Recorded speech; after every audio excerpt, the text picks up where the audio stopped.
Deti zaplnili takmer celý štadión. Hneď ako sa usadili, začali skandovať. Ako prvé mohli vidieť chytenie páchateľa služobným psom, potom jazdeckú políciu a v neposlednom rade strieľanie a zlaňovanie sa kukláčov.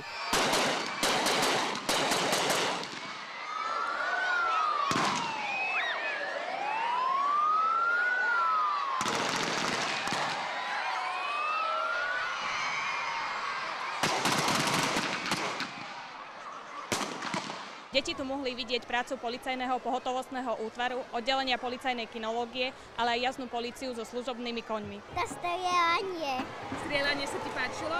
Mne sa zás ten pes. Mne sa páčilo, jak ten pes naháňal toho zlodeja, alebo čo to bolo. Zásah kukláčových natoľko zaujal, že si ich ukážku vypýtali pokrikom ešte raz. Ukážky policajnej činnosti, ktoré každoročne organizuje Krajské riaditeľstvo policajného zboru v Bratislave, prebiehajú v niekoľkých okresoch. Deti sa aspoň takouto formou mohli priblížiť k ich každodennej práci. Silvia Bartoňová, televízia Joj.